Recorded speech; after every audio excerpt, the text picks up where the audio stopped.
प्यारे बच्चों, अब देखिए जरा, इसमें कहा जा रहा है कि 1.21, पहला पद क्या है 1.21, दूसरा पद क्या है 1.44, तीसरा पद क्या है 1.69, चौथा पद क्या है 1.96, पांचवा पद क्या है 2.25, है ना। तो आपको बताना है कि छठवां पद क्या होगा, छठवां पद क्या होगा। तो अब देखिए ज़रा कि हम इसमें क्या कर सकते हैं, है ना। वो पैटर्न कौन सा लगाया गया है ना, कौन सा पैटर्न लगाया गया। तो आज आप ये सीख लें कि किस प्रकार से पैटर्न को फॉलो किया जाता है, किस प्रकार से पैटर्न को फाइंड आउट किया जाता है। तो आप देखिए ज़रा यहाँ पे, ये किसका स्क्वायर है मालूम है आपको, ये स्क्वायर है 1.1 का। किसका स्क्वायर है 1.1 का। ये किसका स्क्वायर है 1.2 का, 1.2 का। ये किसका स्क्वायर है 1.3 का। ये किसका स्क्वायर है 1.4 का। ये किसका स्क्वायर है 1.5 का। अब आप देखिए ज़रा, है ना। अब आपको नेक्स्ट टर्म फाइंड आउट करना है, अगला पद आपको पता करना है। तो आप देख सकते हैं यहाँ पे क्या हो रहा है 1.1, 0.1, 0.2, 0.3, 0.4, 0.5। अब क्या होगा, तो 1.6 अब क्या होगा, एक एक बढ़ रहा है ना। पॉइंट में क्या हो रहा है 0.1 इंक्रीज कर रहा है, क्या हो रहा है 0.1, पॉइंट के पहले इंक्रीज नहीं हो रहा, लेकिन जो डेसिमल पार्ट है ना, वो क्या हो रहा है 0.1 इंक्रीज कर रहा है। तो आप देखिए जरा 0.2, 0.3, 0.4, 0.5, तो अब क्या हो जाएगा 0.6, 1.6 का स्क्वायर, 1.6 का स्क्वायर। तो अब देखिए जरा, तो 1.6 का स्क्वायर क्या हो जाएगा मालूम है आपको, है ना।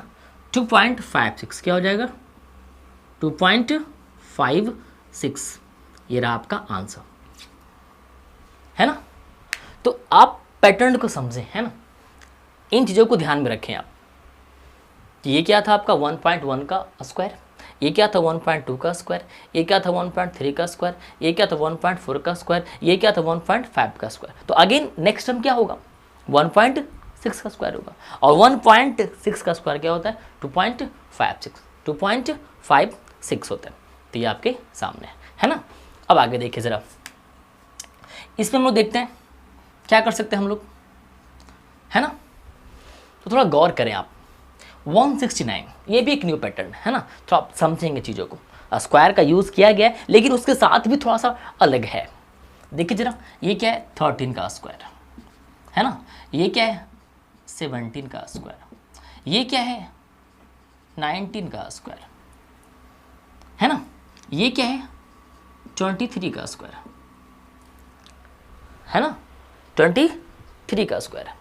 अब थोड़ा ध्यान दें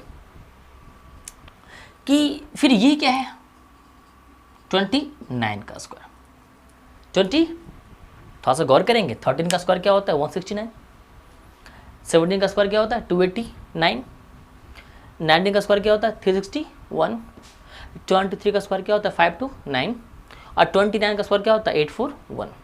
तो आप देख सकते हैं कि यहाँ पे क्या दिख रहा है आपको, क्योंकि कोई किसी एक पैटर्न को ये फॉलो नहीं कर रहा। अगर आप देखें तो आप किसी एक नंबर से इंक्रीज नहीं हो रहा है ना। यहाँ डिफरेंस 4 का, फिर यहाँ 2 का, फिर 4 का, फिर यहाँ 6 का डिफरेंस है ना। तो आप समझ नहीं पाएंगे कि किसको आगे हम रखें। तो इसमें क्या होगा कि आप समझिएगा कि 13, 17, 19, 23, 29 ये वो नंबर्स हैं जिसे आप प्राइम नंबर कहते हैं ना। ये अभाज्य संख्या, क्या है ये अभाज्य संख्या है, मतलब लगातार अभाज्य संख्याओं को यूज किया गया है, लगातार अभाज्य संख्याओं को यूज किया गया है ना। आप देख सकते हैं कि लगातार अभाज्य संख्याओं को यूज किया गया है। तो 13 के बाद का जो अभाज्य संख्या है वो 17 है, 17 के बाद का जो अभाज्य संख्या वो 19 है, और 19 के बाद का जो अभाज्य संख्या वो 23 है, और 23 के बाद का जो अभाज्य संख्या क्या है 29 है, और 29 के बाद का जो अभाज्य संख्या है वो क्या है 31, वो क्या है 31, क्या है 31 होगा, क्योंकि 31 क्या है अभाज्य संख्या। तो 31 का स्क्वायर क्या हो जाएगा 961, क्या हो जाएगा 961। So your answer is 961। So your answer is 961। तो आपने देखा कि यहाँ भी स्क्वायर का यूज़ किया गया है, थोड़ा सा डिफरेंस दोनों में ये है, या फिर सिमिलरिटी ये कहें कि दोनों में स्क्वायर है, लेकिन उसके बाद थोड़ा कहीं ना कहीं कुछ चेंजिंग लाया गया है कि इसमें अभाज्य संख्याओं वाली कोई बात नहीं है, इनमें 0.1 का इंक्रीमेंट हो रहा है। इसमें क्या है कि 0.1 का इंक्रीमेंट तो नहीं हो रहा, लेकिन हाँ इनमें लगातार अभाज्य संख्याओं के स्क्वायर को लिया गया है। तो आप इन दोनों पैटर्न को समझें, है ना, ध्यान में रखें। मिलते हैं हम लोग फिर अगले रीजनिंग में। बच्चों देखिए, अब एक सवाल है जिसमें कहा जा रहा है कि पहला पद 10 है, दूसरा पद 11 है, तीसरा पद 19 है, चौथा पद 46 है ना, पांचवा पद 110 है, तो छठवां पद क्या होगा। थोड़ा देखिए, आप इसको समझें कि कैसे इसको हम लोग सोल्व कर पाएँ, है ना, इसके पैटर्न को कैसे हम लोग समझें, कैसे इसे हम लोग ये पता कर पाएंगे पैटर्न कौन सा लगाया गया है। तो देखिए जरा आप यहाँ पे कि इनका डिफरेंस कितना है, 1 का डिफरेंस है, डिफरेंस कितना है, 8 का डिफरेंस है, डिफरेंस कितना है, 27 का डिफरेंस डिफरेंस कितना है, 64 का डिफरेंस है ना। तो अब आपको देखना है कि हम डिफरेंस किसका रखें। तो हमें यहीं पे समझ में नहीं आ रहा है, यहाँ पे 7 का डिफरेंस है, यहाँ पे 19 का है ना, आगे भी है। तो ये चीज़ें एक सिस्टमैटिक वे में नहीं है कि हम समझ सकें। हम इंसान हैं और हमें तभी चीज़ें समझ में आती है जब वो चीज़ सिस्टमैटिक होता है। अगर चीज़ें सडनली हो, वो सिस्टमैटिक ना हो, किसी एक वे से ना हो, तो हम लोग उसे डिसाइड नहीं कर पाते। जिस प्रकार से हम अपने जीवन में घटने वाली दुर्घटनाओं को एज्यूम नहीं कर पाते, पता नहीं कर पाते, उसी प्रकार से हम लोग हमारे जीवन में वैसी चीज़ें जो सिमिलर नहीं है, जो किसी सिस्टमैटिक वे में नहीं है, हम उसे एज्यूम नहीं कर पाते। तो यहाँ पे भी क्या है कि यहाँ पे चीज़ें जो है ये सिस्टमैटिक वे में नहीं दिख रही है ना, नॉर्मली अगर नज़र से देखें तो। लेकिन अगर नज़र को थोड़ा तिरछा करें, थोड़ा स्मार्ट करें, तो दिखता है कि ये क्या है, ये 1 का क्यू हो सकता है, ये 2 का क्यू है, ये 3 का क्यू है, और ये क्या है, 4 का क्यू है। तो अब आपको समझ में आ रहा है कि ये क्या सिस्टमैटिक वे में है। 1 2 3 4, अगेन क्या हो जाएगा, 5। आप समझ में आ रहा है। तो यहाँ पे चीज़ें हमें सिस्टमैटिक वे में दिखाई नहीं पड़ रही थी, लेकिन जब हमने अपनी नॉलेज को थोड़ा पुश किया है ना, इन्हेंस किया, तब कहीं जाकर हमें, जब हम इसे इस रूप में लिख सकें, तब जाकर चीज़ें हमें ये समझ में आती है कि हाँ ये भी एक सिस्टमैटिक वे में है, लेकिन एक अलग तरीके से। तो ये क्या है, 1 का क्यू, ये क्या है, 2 का क्यू, यहाँ पे क्या इंक्रीज हो रहा है, 2 का क्यू, यहाँ इन दोनों में क्या इंक्रीज हो रहा है, 3 का क्यू, इन दोनों में क्या इंक्रीज हो रहा है, 4 का क्यू, तो इन दोनों में क्या इंक्रीज होगा, 5 का क्यू। मतलब 5 का क्यू का मतलब 125, 125 क्या होगा, इसमें इंक्रीज करेगा। तो 110 प्लस 125 इज इक्वल टू 235, है ना। तो आप ये देख सकते हैं कि कैसे चीज़ों को एज्यूम करें, कैसे उसके फॉर्मेट को पता करें। तो इसके फॉर्मेट को पता करने के लिए आपको बहुत ज़्यादा, है ना, इंटेलिजेंट बनना पड़ेगा, है ना। तो आप चीज़ों को इस प्रकार से फाइंड आउट कर सकते हैं। अगेन आप यहाँ देखिए जरा, है ना, यहाँ पे क्या है, 0 1 2 5 26 एंड देन व्हाट। जब आपके सामने दिया हुआ है 0 1 2 5 26 एंड देन व्हाट, तो अब आपको समझना पड़ेगा कि कैसे ये पैटर्न क्या है ना। क्योंकि आप अगर फिर जनरली अगर अपने नॉर्मल साइड से अगर देखेंगे तो इसे आप देख नहीं पाएंगे। इसके उस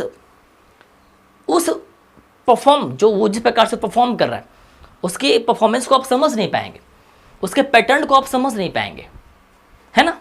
तो इसके लिए भी आपके माइंड को स्मार्ट होना बहुत ज़रूरी है। तो देखिए ज़रा इसका वो पैटर्न क्या है, इसका पैटर्न क्या है। तो देखिए आप लोग, इसका पैटर्न क्या है, पता है ये क्या है। ये इसको आप चाहें तो ऐसे लिख सकते हैं, आप चाहें तो इसको ऐसे लिख सकते हैं। क्या लिखेंगे आप यहाँ पे, थोड़ा गौर करें, है ना। हम लोग क्या कर सकते हैं, अगर ये 0 है ना, अगर ये क्या है, 0 है, और उसके बाद क्या लिखा है यहाँ पे, 1 लिखा हुआ है ना। तो इंक्रीमेंट क्या हुआ है, इंक्रीमेंट क्या हुआ है, तो आप देखेंगे जरा कैसे कैसे आगे बढ़ रहा है। तो क्या हो रहा है यहाँ पे, 0 का स्क्वायर करें प्लस 1, इसका स्क्वायर 0 प्लस 1 क्या हो गया, 1। तो 0 में क्या हुआ, 1 ऐड करेंगे तो क्या हो जाएगा, 1। अगेन इन दोनों में रिलेशन क्या है, थोड़ा समझिए बातों को। तो क्या है, 1 का स्क्वायर करेंगे आप अगेन क्या करें, 1 ऐड कर लें, तो 1 का स्क्वायर 1 प्लस 1 क्या होता है 2, मैच कर रहा है। सिमिलर वे में आप आगे बढ़े तो क्या होगा, 2 का स्क्वायर है ना प्लस 1, तो क्या हो गया 2 2 जा 4 plus 1 is equal to 5, and then यहाँ पे 5 है ना, 5 का स्क्वायर प्लस 1, 5 5 जा 25, 5 25 है ना, plus 1, 25 plus 1 is equal to 26, 26 है ना। उसी प्रकार से 26 का स्क्वायर प्लस 1, तो 26 स्क्वायर इज इक्वल टू 676, 676, तो 676 प्लस 1 इज इक्वल टू 676। मतलब आप इसके पैटर्न को अगर समझना चाहें तो जनरली आप अपने नॉर्मल व्यू से नहीं समझ पाएंगे, मतलब उसको अपने नॉर्मल व्यू से देख नहीं पाएंगे। उसके कॉन्सेप्ट को समझने के लिए, उसके पैटर्न को समझने के लिए कहीं ना कहीं आपको अपने व्यू को थोड़ा स्मार्ट करना पड़ेगा, अपनी साइड को स्मार्ट करना पड़ेगा।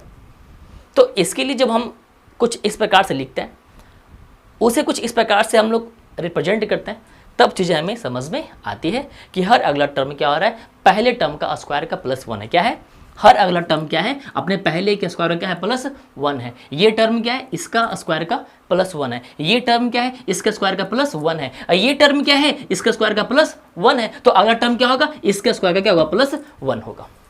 तो हर नेक्स्ट टर्म क्या है, अपने पहले वाले टर्म के स्क्वायर का क्या है प्लस 1 है ना।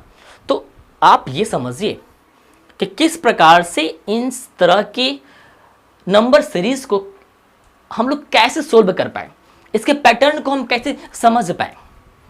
तो इसको समझने के लिए, इसे सीखने के लिए आपको अपने व्यू को स्मार्ट करना पड़ेगा, अपने साइड को स्मार्ट करना पड़ेगा, अपने उस थॉट प्रोसेस को थोड़ा चेंज करना पड़ेगा, तब कहीं जाकर आप इसे आसानी से समझ पाएंगे। नॉर्मली वे में आप इसे समझ नहीं सकते, है ना। तो मिलते हैं अगले। देखिए बच्चों, इसमें फिर एक न्यू पैटर्न है ना। पैटर्न में क्या है तो देखिए जरा कि 4 के बाद 10 दिया हुआ, 10 के बाद 28 है, 28 के बाद 82 है, 82 के बाद 244 है, तो 244 के बाद क्या होगा, है ना।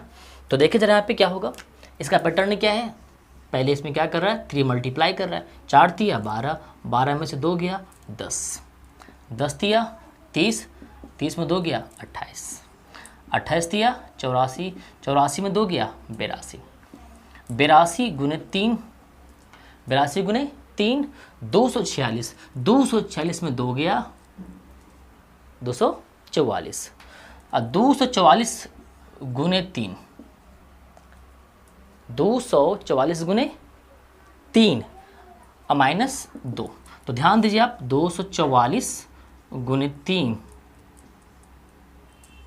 है ना 732, 732, 732 और माइनस 2 730, तो क्या होगा यहाँ पे 730, है ना।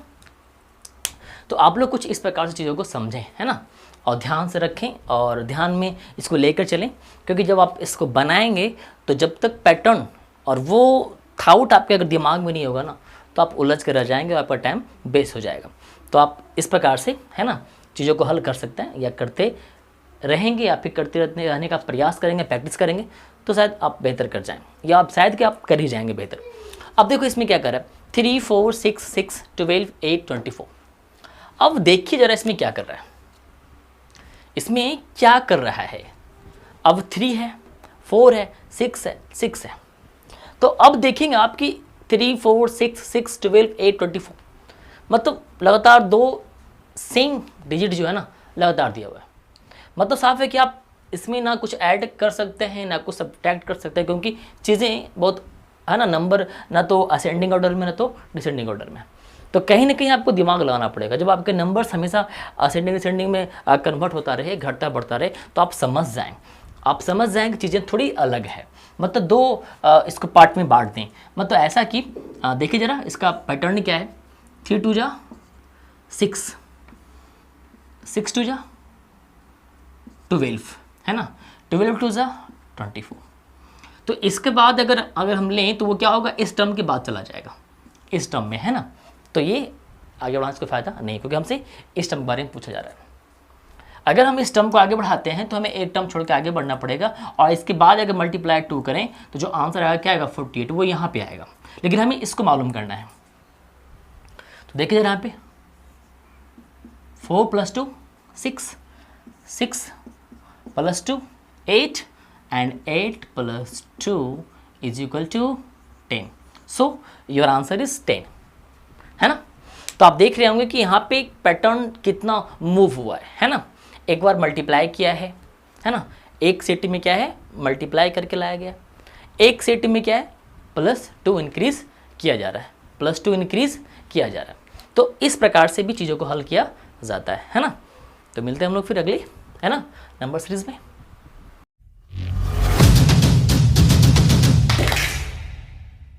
Audio Jungle.